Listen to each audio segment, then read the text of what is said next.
Hello friends, வணக்கம். Welcome to our channel சமைக்கலாம் சுவைக்கலாம். இன்னைக்கு நம்ம பச்சை பயிறு வச்சு ரொம்பவே சூப்பரான ஒரு கிரேவி செய்ய போகிறோம். இந்த கிரேவி சப்பாத்தி, பூரி, இட்லி, தோசை எல்லாத்துக்குமே சூப்பரான சைட் டிஷ்ஷாக இருக்கும். இந்த கிரேவி எப்படி செய்யறதுன்னு வாங்க வீடியோக்குள்ளே போய் பார்க்கலாம். அதுக்கு முன்னாடி நீங்கள் இப்போ தான் ஃபர்ஸ்ட் டைமாக நம்ம வீடியோஸை பார்க்குறீங்களா, அப்போ மறக்காமல் red colour subscribe button click பண்ணி கூடவே இருக்க பெல்லையும் அடிச்சிருங்க.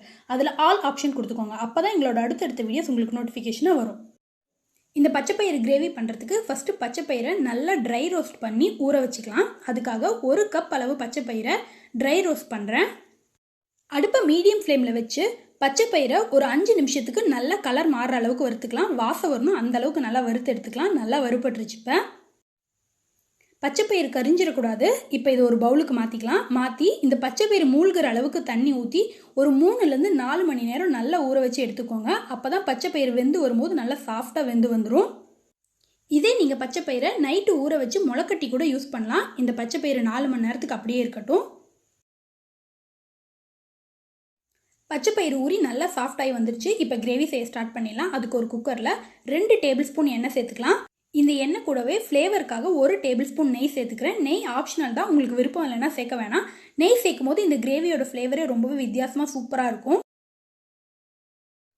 எண்ணெயும் நெய்யும் கொஞ்சம் சூடானதும் இதில் ஃப்ளேவருக்காக 1 பிரிஞ்சி இலை, 2 சின்ன துண்டு பட்டை, 2 கிராம்பு சேர்த்துக்கலாம். இது கூடவே 1 டேபிள் ஸ்பூன் அளவுக்கு ஜீரகம் சேர்த்துக்கலாம்.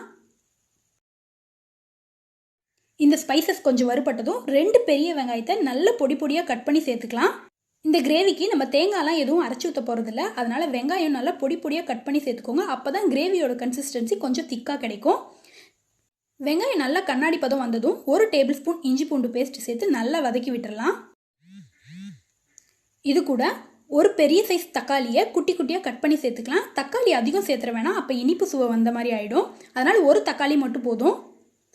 தக்காளி நல்லா வதங்கிறதுக்காக இந்த கிரேவிக்கு தேவையான உப்பு இப்பயே சேர்த்து நல்லா வதக்கி விட்டுடலாம். மூடி போட்டு தக்காளி நல்லா சாஃப்டாகி வர வரைக்கும் வெயிட் பண்ணலாம். தக்காளி நல்லா சாஃப்டாகி வந்துடுச்சு. இப்போ இதில் தேவையான மசாலா பொருட்கள் எல்லாமே சேர்த்துக்கலாம்.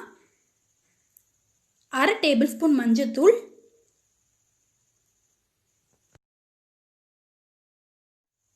2 டேபிள் ஸ்பூன் மிளகாய் தூள் சேர்த்துக்கலாம். கூடவே ஃப்ளேவருக்காக 1 டேபிள் ஸ்பூன் கரம் மசாலா தூள் சேர்த்துக்கலாம். இந்த கிரேவிக்கு பச்சை மிளகா, வரமிளகா அது மாதிரி எதுவும் சேர்க்கல. மிளகாய் தூளோட காரம் மட்டும்தான், அதனால் உங்கள் காரத்துக்கு தகுந்த மாதிரி மிளகாய் தூள் சேர்த்துக்கோங்க. இந்த மசாலா பொருட்களோட பச்சை வாசனை நல்லா போய் நல்லா லைட்டாக எண்ணெய் பிரிஞ்சு வர ஆரம்பிக்குது. இப்போ நம்ம ஊற வச்சிருக்க பச்சை பயிறு சேர்த்துக்கலாம். நல்லா தண்ணி வடிச்சாச்சு. இப்போ இந்த பயிறு உள்ளே சேர்த்துட்டு நல்லா ஒரு தடவை கலந்து விட்டுடலாம். இந்த பச்சை பயிறு வேகறதுக்கு தேவையான அளவு தண்ணியை இப்போ சேர்த்துக்கலாம். நம்ம 1 கப் அளவு பச்சை பயிறு எடுத்தோம், அதுக்காக 2 கப் அளவு சேர்த்துக்கலாம். 2 கப் அளவு சேர்த்தா தான் பச்சைப்பயிறு நல்லா வெந்து வரும். அதே சமயம் குழஞ்சி போகாமையும் இருக்கும். 2 கப் தண்ணி சேர்த்து நல்லா கலந்து விட்டுடலாம். இந்த கிரேவிக்கு தேவையான அளவு உப்பை தக்காளி வதக்கும் போதே சேர்த்துட்டோம், அதனால் இப்போ உப்பு சேர்க்க தேவையில்லை.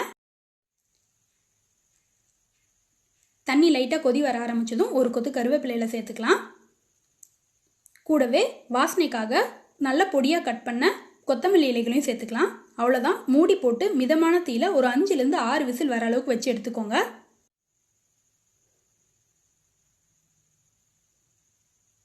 விசில் நல்லா வந்து ப்ரெஷர் எல்லாம் கூட அடங்கிடுச்சு. ஓப்பன் பண்ணி பார்க்கலாம். நம்மளோட பச்சைப்பயிறு கிரேவி ரொம்பவே சூப்பராக ரெடி ஆயிருக்கு. பாருங்கள், குழஞ்சு போகல, அதே சமயம் நல்லா வெந்து வந்திருக்கு. இப்போ ஒரு மேஷர் வச்சு கொஞ்சம் நல்லா மசிச்சு விட்டுடலாம். அப்போ நம்மளுக்கு கிரேவியோட கன்சிஸ்டன்சி இன்னும் கொஞ்சம் திக்காகும். நம்ம தேங்காய் அது மாதிரி எதுவுமே இதில் சேர்க்கல, அதனால தான் வெங்காயம் நல்லா பொடிசாக கட் பண்ணி சேர்த்தோம். இந்த பச்சைப்பயிறு வேக வச்சு தாளித்து கொடுக்கும்போது சில குழந்தைங்க சாப்பிட மாட்டாங்க. இதே ஒரு நம்ம கிரேவியாக செஞ்சு கொடுக்கும்போது சைட் டிஷ்ஷாக நினச்சி நல்லா விரும்பி சாப்பிடுவாங்க. இது ரொம்ப ரொம்ப டேஸ்ட்டாக இருக்கும். சப்பாத்திக்கு ரொம்பவே சூப்பரான சைட் டிஷ்ஷாக இருக்கும். இட்லி தோசைக்கும் ரொம்பவே சூப்பராக இருக்கும். நீங்களும் வீட்டில் கண்டிப்பாக ட்ரை பண்ணி பாருங்கள். ட்ரை பண்ணி பார்த்து எப்படி இருந்துன்னு மறக்காமல் உங்களோட கருத்துக்களை எங்களோட ஷேர் பண்ணிக்கோங்க. இந்த வீடியோ பிடிச்சிருந்தா ஒரு லைக் பண்ணி ஷேர் பண்ணுங்கள். மறக்காமல் நம்ம சேனலை சப்ஸ்கிரைப் பண்ணிக்கோங்க. விதவிதமாக வித்தியாசமாக சமைக்கலாம், சுவைக்கலாம்.